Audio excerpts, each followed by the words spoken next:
Agora vamos ao tempo de ministração da palavra. 2 Timóteo, capítulo 2, verso 8 e 9. Que diz assim, 2 Timóteo, capítulo 2, verso 8 e 9. Diz assim, lembre-se de Jesus Cristo, ressuscitado dos mortos. 2 Timóteo, capítulo 2, verso 8. Lembre-se de Jesus Cristo, ressuscitado dos mortos, descendente de Davi, conforme o meu evangelho, pelo qual sofro e até estou preso como criminoso. Contudo, a palavra de Deus não está presa. Por isso, não, só aí, só até o 9. O 10 eu vou ler no final. Pelo que sofro e estou preso como criminoso. Contudo, a palavra de Deus não está presa. Amém? Fecha seus olhos mais uma vez, vamos orar? Pai, obrigado pela tua palavra, que conforme lemos aqui no texto bíblico, ela não está presa, Senhor. Bendito seja o teu nome, porque a tua palavra, ela nos liberta, porque esta palavra é uma palavra livre, ela não está presa. A tua palavra é liberdade, a tua palavra nos liberta, e ela não fica presa, limitada, condicionada a nada nem ninguém. Abençoa-nos nesta manhã com a ministração desta palavra poderosa, que vem do céu para mexer e mudar as nossas vidas aqui na terra. Nós oramos e te pedimos isso em nome de Jesus Cristo. Você pode dizer amém, querido? Amém. Glória a Deus. Paulo, quando escreveu para Timóteo, Paulo estava preso. E ele, como não queria ficar parado, ou ele não se sentia à vontade de não cumprir o seu ministério, Paulo então arrumou um jeito de escrever cartas. Não tinha e-mail naquela época, não tinha WhatsApp, não tinha aplicativo, não tinha internet, eram cartas, eram bilhetes, eram epístolas, como a gente ouve aqui na Bíblia. Então Paulo, mesmo estando preso, e ele foi preso por quê? Foi preso porque ele estava pregando o evangelho, estava contrariando interesses econômicos e políticos da época. É importante que você entenda isso. Entende que não tem como a gente misturar a igreja com política? Porque Paulo foi preso porque estava contrariando interesses políticos e econômicos. E a gente agora fica misturando as coisas. Somos a igreja do Senhor. E se a gente tiver que ser preso, que seja preso por causa da palavra de Deus, e não por outros motivos, queridos. A gente precisa ter esse entendimento, porque o final dos tempos está chegando. E a única fonte da ministração do evangelho do reino é a igreja. E se a igreja desviar o seu foco para ser uma igreja assistencial, a gente vai abrir mão? Não, a gente vai ajudar, a gente vai levar a cesta básica, a gente vai abençoar a casa de recuperação, a gente vai trabalhar em parceria com a Monique, o Ricardo, o pessoal dos idosos, a gente vai a orfanatos, a gente vai nas ruas, a gente faz o que pode, mas isso tudo são estratégias, porque o papel fundamental da igreja não é social, é a proclamação do evangelho do reino do Senhor, para salvar vidas, tirá-las do inferno e levá-las para o céu. Amém, queridos? A proclamação do evangelho do reino também não pode estar presa a movimentos políticos. Está errado, não é desse jeito. Desde sempre foi assim. Judas não, é aquele outro que foi Judas também. Barrabás foi solto. Porque Barrabás, ele era um camarada que fazia movimentos sociais e políticos. E Jesus, que estava pregando o evangelho do reino, o próprio Jesus, foi crucificado no seu lugar. Então, a gente tem que ser cuidadoso.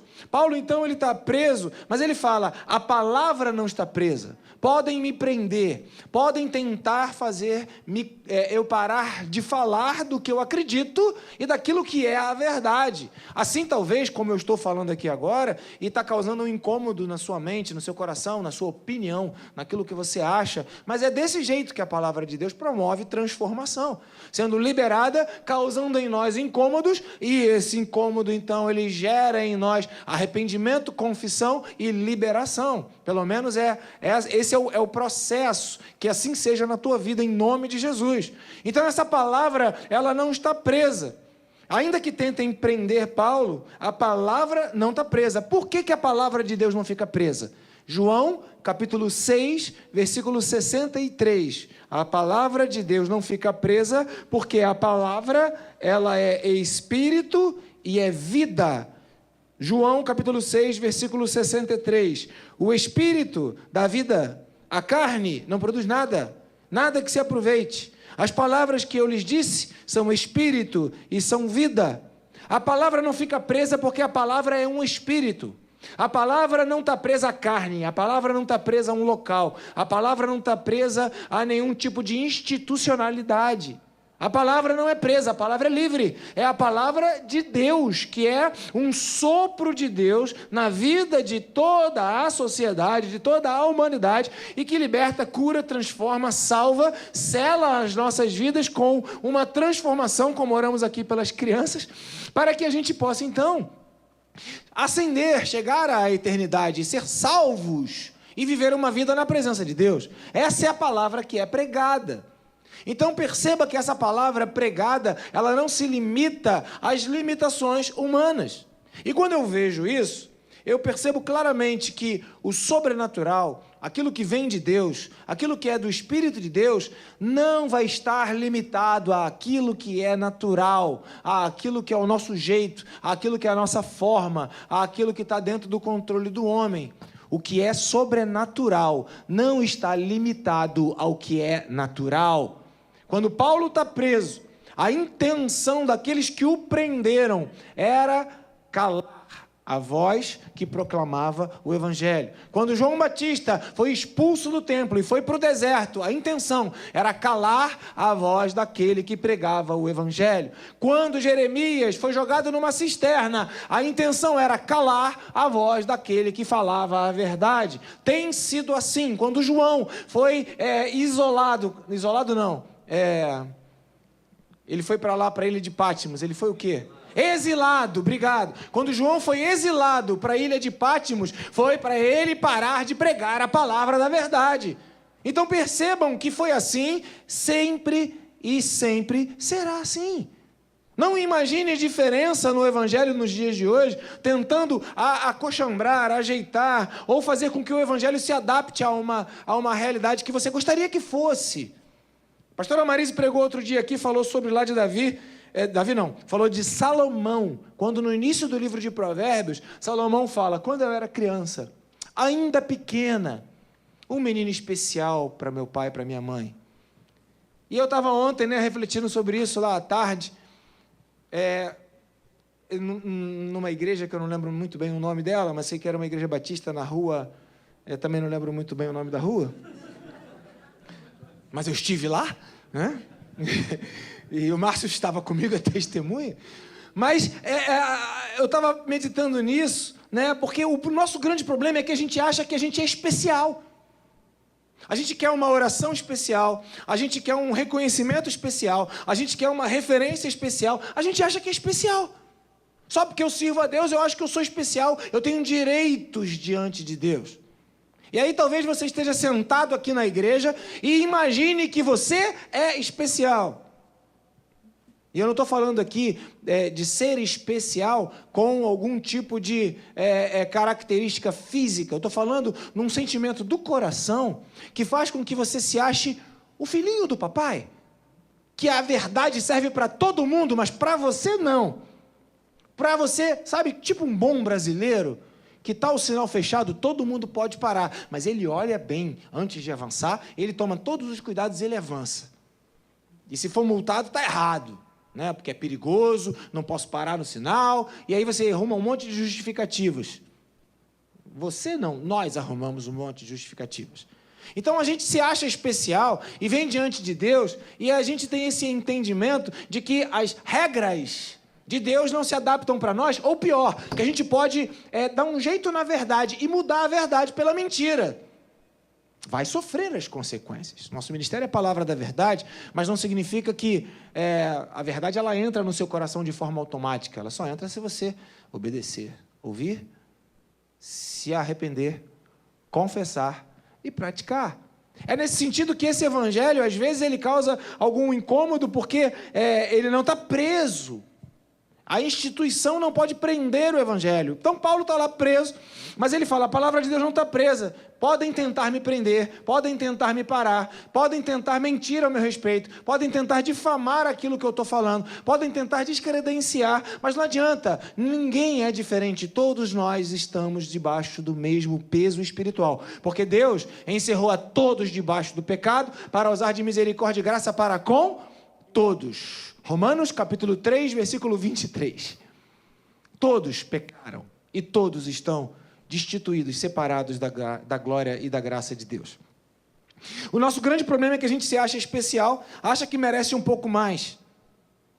Lembra daquela loucura de Paulo? Né? A pastora Marisa também falou isso. Paulo falou, eu vou ser louco aqui, vou começar. Aí Paulo começou a dar carteirada. Eu fiz, eu sou, eu aconteci, eu experimentei. Aí Paulo fala, isso é loucura, isso é bobagem, isso não serve para muita coisa não.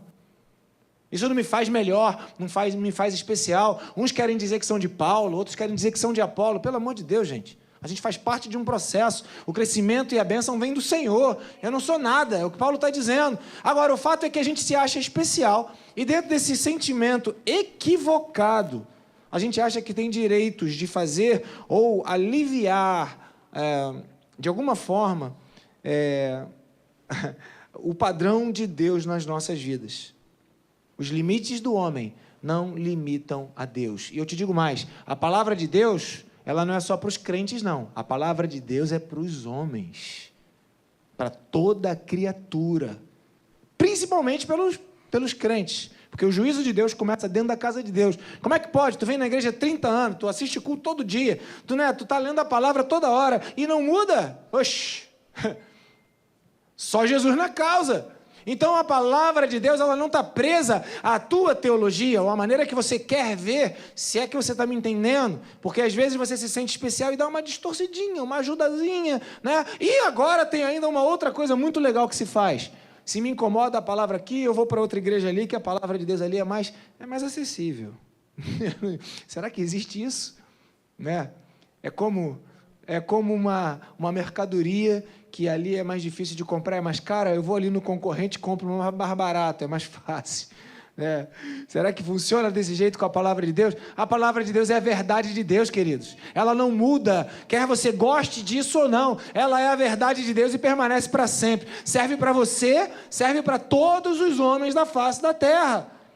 Então, se você entende isso, você vai começar a entender que há uma soberania de Deus. Livro de Jeremias, capítulo 32, versículo 27. Deixa eu ler com você. Jeremias, capítulo 32, versículo 27. Fala sobre exatamente isso que eu estou falando aqui, sobre a soberania de Deus. Onde está escrito, eu sou o Senhor, o Deus de toda a humanidade. A coisa é difícil demais para mim, porque nós imaginamos, dentro dos limites que temos, que a palavra de Deus ela pode ser ajustada, mas também que a palavra de Deus ela acaba tendo limites, que ela não vai produzir o fim para o qual ela foi lançada. Imagina! Se você acredita no céu mesmo, você crê nisso? Você crê na vida eterna? Crê no céu? Amém. Essa semana eu tive uma experiência bem forte no meu coração. Na verdade, foi bem no início da semana. Foi segunda-feira. Eu não lembro que dia foi também, não. O Alan, meu aluno, sábado passado, ele ficou o dia inteiro, de 8 da manhã às 3 da tarde, que eu estou dando aula lá no Betel nesse período, ele teve aula comigo. Foi para casa, dormiu, não acordou, queridos. Ele teve um problema durante a noite, estava de bruços, não foi percebido. Quando a mulher foi acordar, ele já estava morto na cama do lado dela. E aí a gente foi para o sepultamento. Foi no cemitério de Inhaúma. Márcio foi comigo também, a testemunha, só não lembro que dia que foi. Segunda-feira. E aí a gente está lá e diante daquele jovem, 42 anos, morreu do nada, de uma hora para outra. A gente se encontra, então, com o impacto da morte. Porque parece que a gente quer viver uma vida como se a morte não estivesse ali assim, ó, bem pertinho da gente. A gente tenta fugir das verdades como se elas não existissem. E a palavra de Deus é a verdade, ela existe, e a vida e a morte estão diante de nós o tempo todo. Nós estamos entregues à morte o dia inteiro. Estamos entregues à morte. O que pode ser mais importante do que a preservação da sua vida? Mas, ao mesmo tempo, parece que ninguém liga para isso. E não vivemos os nossos dias, como diz o Salmo 90, contando os nossos dias, com a sabedoria de que alguém que está passando e o tempo voa. Temos acesso à palavra de Deus, mas de alguma forma nós limitamos Deus, e Deus então ele declara: por acaso haveria coisa demasiadamente difícil para mim? Então eu quero te dizer o seguinte: a tua fé pode limitar o que você vai ver e o que você vai conhecer, mas Deus não se limita pelo que você vê, nem pelo que você conhece.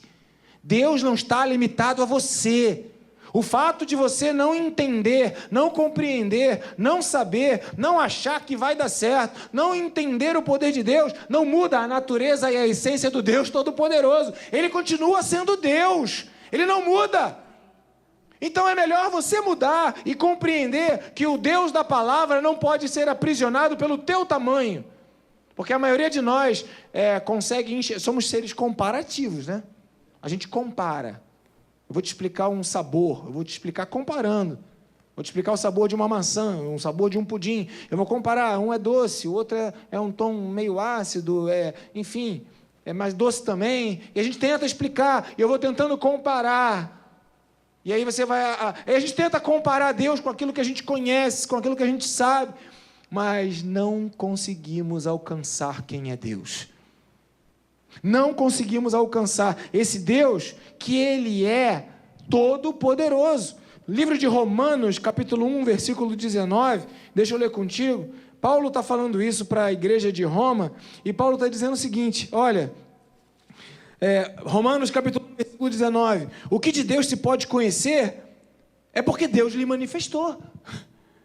Então, o fato de eu não ter a manifestação de Deus na minha vida, o fato de eu não saber o que Deus faz, o poder de Deus, a dimensão do poder de Deus, não muda o tamanho de quem Deus é. O que eu estou falando para você é que você precisa entender que o sobrenatural está acontecendo agora, neste momento mesmo. Quer você veja, quer não veja. Quer você saiba, quer você não saiba. Quer você entenda, quer você não entenda. Quer você tenha um domínio, quer você não tenha um domínio. As coisas sobrenaturais não estão limitadas por aquilo que você é, que você pensa, nem onde você está. As coisas sobrenaturais estão acontecendo.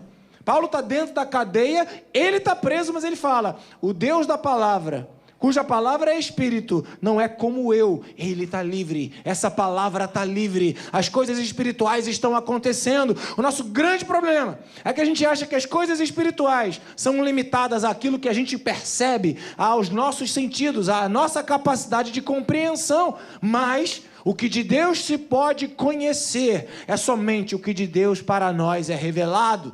Por isso que sem santidade, ninguém verá o Senhor. Porque Deus é santo, Ele se revela para os santos. Aos santos, me mostrarei santo. Então, se eu quero mais da revelação de Deus, eu tenho que lutar contra o pecado, eu tenho que abrir mão do pecado, eu tenho que dizer não àquilo que a minha carne quer, e eu tenho que entender o que Deus quer e me adequar não àquilo que eu acho ou que eu gostaria, mas eu tenho que me adequar àquilo que Deus quer. Nesse tempo do meu lugar, o Espírito de Deus grita no meu coração que nós estamos vivendo a igreja dos últimos dias, e a igreja dos últimos dias vai ter crentes dos últimos dias. E eu alerto a palavra pastoral para a tua vida nessa manhã, que tem sido pregada aqui ao longo do tempo, cuidado para que você não crie um Deus que não existe, segundo a intencionalidade do seu coração, que cria limites e cria um Deus no seu formato, porque você entende que Deus vai ser daquela forma. Não é assim que a coisa funciona. Deus continua sendo Deus, Ele é ilimitado, Ele é invisível, mas é real. E as coisas espirituais, elas acontecem, quer você entenda ou não. Muitos anos atrás eu falava sobre o iceberg, né, que o que aparece dele, segundo aí dizem, pode representar apenas 25% do seu tamanho total. É enorme, mas é só 25%. Na sua maioria, 75% está no local onde ninguém vê. As coisas espirituais são assim, queridos. Elas acontecem e a gente percebe só um pedaço delas, só uma parte delas, é só um vislumbre delas, mas tem muita coisa acontecendo no mundo espiritual. Para isso você precisa ter fé, acreditar no invisível, tomar decisões em cima daquilo que você não vê. Afinal de contas, quem é que está no controle? Você precisa tomar decisões que vão impactar a sua vida no natural, fundamentado naquilo que você não vê. Porque senão você vai continuar, né? Nadando e morrendo na praia. Você vai continuar buscando e clamando e lutando, mas não vai alcançar, não vai chegar a lugar nenhum. Não é esse o tipo de Deus que nós servimos. Acaso haveria coisa demasiadamente difícil para mim? Assim diz o Senhor. Você já viu a cura feita por Deus? Já viu alguém ser curado? Levante a mão assim, ó. Eu já vi gente ser curada. Deus cura. Você já viu gente sendo transformada na sua vida? Você já viu gente que era do império das trevas e que foi transformada pelo poder de Deus? Já viu? Se não viu, vou te apresentar o Kellyson, que acabou de falar aqui. Você já viu que o poder de Deus, ele salva casamentos, ele transforma histórias, ele muda pessoas no seu entendimento para que pare de acusar um ao outro e possam tomar a sua cruz e seguir a Jesus com uma vida de santidade? Você já viu casamentos sendo salvos na presença do Senhor? Eu já vi.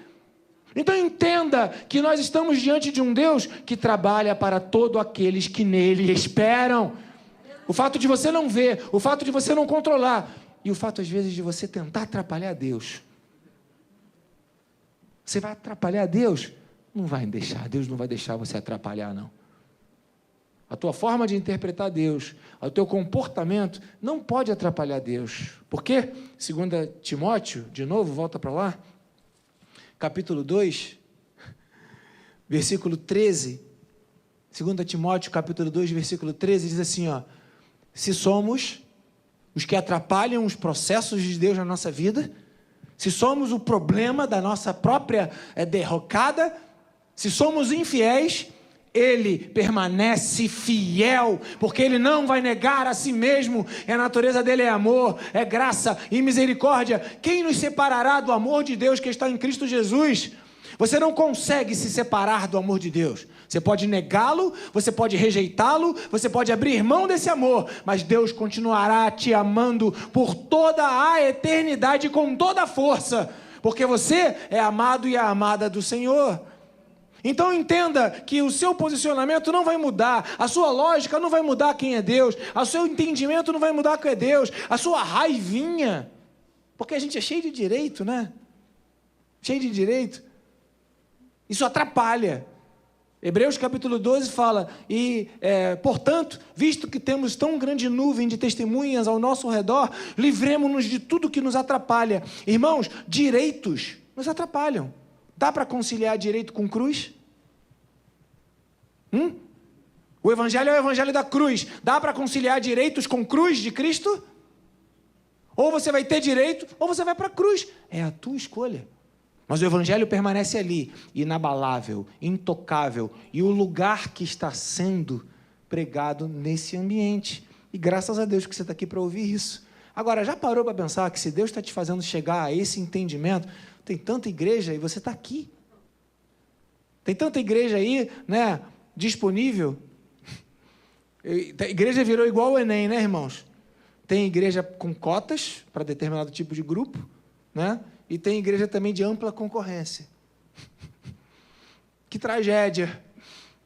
Porque a igreja deixa de ser o corpo de Cristo e passa a ser um empreendimento humano, mas tem.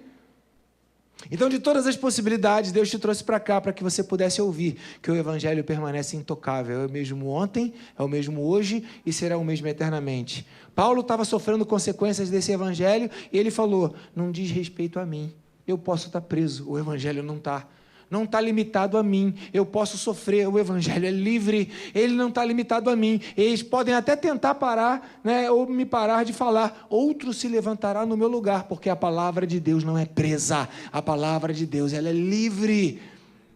Então o apóstolo Paulo, ele traz para a gente esse entendimento de que as coisas naturais, ou as intenções do coração de um homem que ainda que seja mau e que rejeita Deus e que rejeita a palavra de Deus, não vão conseguir prender a palavra de Deus, ofuscar a palavra de Deus. Nós sabemos e temos tido testemunhos que tem igreja que acontece nos países onde o evangelho é proibido de ser pregado. Tem gente se reunindo como igreja, tem filho de Deus, tem servo de Deus.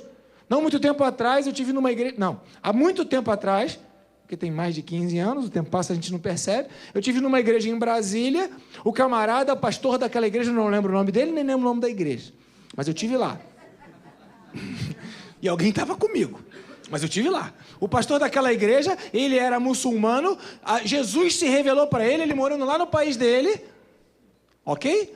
Um país muçulmano, família muçulmana, ele teve um encontro com Jesus e ele falou para a família, eu tive um encontro com Jesus, sabe o que a família fez? Botou ele para fora de casa e ele ficou sem ter para onde ir. Ele começou a peregrinar, foi para um outro lugar, rejeitado, expulsaram ele, foi para outro lugar. Aí conseguiu um avião para não sei para onde, um navio para não sei para onde, veio parar no Brasil, tá pastor de uma igreja e é uma bênção. Não sei o nome desse camarada, mas é um homem admirável. Ele estava contando o testemunho dele. É um nome desses aí, Abud, não sei o que lá, essa coisa assim. Tipo árabe. Então tentaram parar o evangelho? Tentaram. Mas Jesus está se revelando lá, para a gente ir lá, porque nem as portas do inferno prevalecerão contra a igreja de Cristo. E não há outro nome. Jesus tem um nome superior, lá no lugar da habitação do Senhor. Tem um nome superior aqui nessa terra, e tem um nome superior debaixo desta terra. Não tem como resistir ao poder do Senhor. A gente aqui limita. A gente aqui inventa uma teoria, e isso é algo que precisa ser ajustado. Jó, capítulo 38, versículo 2. O livro de Jó é o primeiro livro que foi escrito na Bíblia. Me perdi aqui, o Jó se escondeu, irmãos de mim. Gênesis, livro de... Achei. Jó, Salmos. Jó, capítulo 38. Jó é o livro mais antigo da Bíblia, não está em ordem cronológica os livros que estão escritos. Então, Gênesis foi escrito depois de Jó. Jó, capítulo 38, versículo 2. Está escrito o seguinte: quem é esse aqui que está na igreja Mipave nessa manhã de domingo, que obscurece o meu conselho com palavras sem conhecimento? Quem é que pode dizer quem é Deus? Quem é que pode dizer qual é a doutrina de Deus? Quem é que pode dizer qual é o caminho de Deus? As pessoas tentam inventar moda, irmãos. O evangelho do reino é o evangelho da cruz. E se não tem cruz, não tem reino. Então vai para a cruz, servo. Senão não tem reino. E ir para a cruz é renunciar aos teus direitos. Não é fácil, mas é o combinado. Se possível, tira de mim, mas que seja feita à vontade.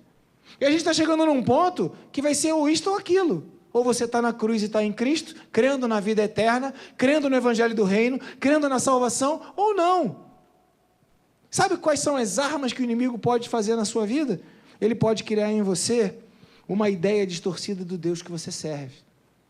Tem um texto bíblico que fala o seguinte: Senhor, não me dê muito, para que eu não me soberbeça e na minha fartura me esqueça de Ti. Nem me dê tão pouco, que eu na minha miséria e na minha pobreza, eu venha a murmurar contra Ti. Me dê apenas o... Mas tu não ora assim.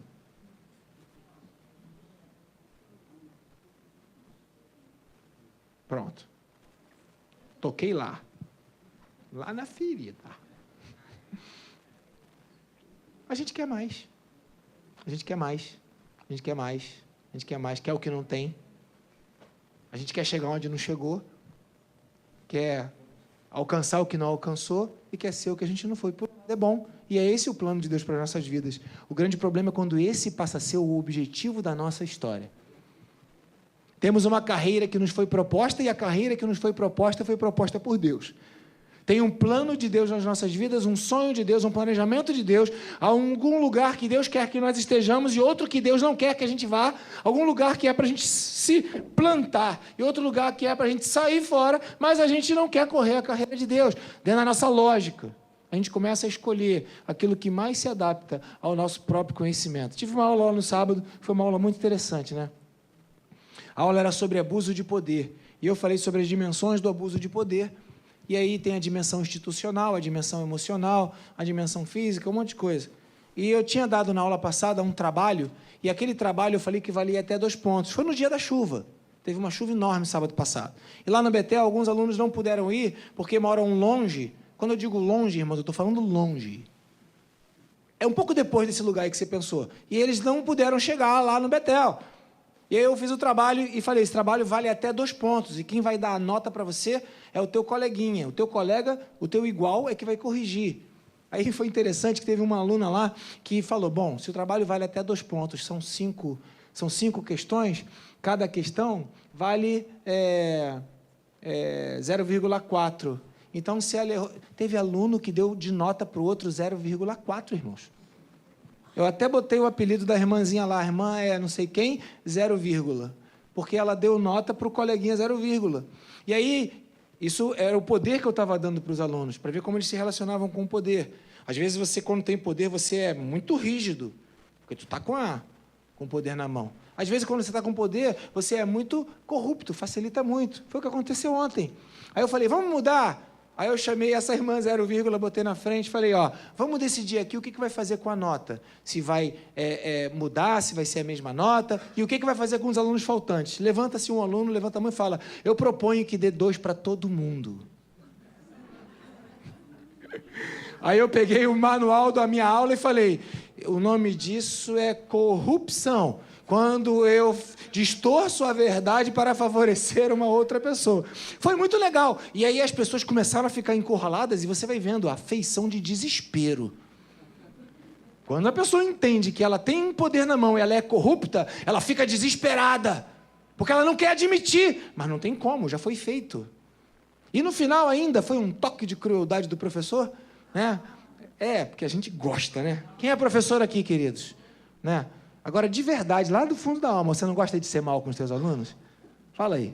O professor gosta. Aí eu falei, e era dia de prova ontem. E eles agoniados, e o tempo passando, e eu falando, e eles desesperados. E a prova. Aí tinha a matéria da prova, porque é muita matéria. Aí eu botei a matéria da prova errada. Não é isso, professor. Aí eu fiquei discutindo com um aluno aqui sobre a matéria que eu tinha colocado a questão errada no quadro. Aí daqui a pouco, uma aluna fala, dá logo a questão, professor. Aí eu falei, calma, quem manda aqui sou eu. Eu vou dar a hora que eu quiser, para ver a reação. E a turma desesperada, né? Aí no final, qual era a moral da história? É que quando a gente tem alguém que está no poder, a gente nunca se submete àquele poder que está instituído. A gente sempre vai ter um adendo. A gente sempre vai ter uma perspectiva que poderia ser diferente. E aí eu falei, quando você for líder da sua igreja, pastor, líder do ministério de ensino, líder dos homens, faça o teu melhor, porque você nunca vai conseguir agradar a todo mundo, porque quem está no poder sempre será alvo daqueles que pensam diferente. E assim somos nós em relação a Deus. Deus está no poder. Deus sempre será alvo daqueles que pensam diferente. Então a gente precisa renovar a nossa mente, para que a gente não molde Deus ao padrão deste mundo, mas que a gente seja moldado pelo padrão de Deus que está estabelecido através da sua palavra, porque a palavra de Deus não está presa. Não crie um Deus que não existe para você segui-lo. O Deus que quer ser seguido por você é o Deus da palavra. Ela não está presa a você, não está presa ao teu entendimento e não está presa à maneira como você enxerga. Aí eu falei, vamos falar de corrupção na igreja.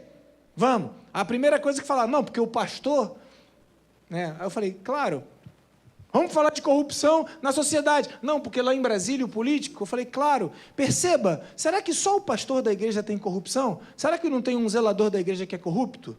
Aí levanta-se a irmãzinha, na minha igreja tem a cozinha, aí tem umas irmãs que tem a chave de um armário.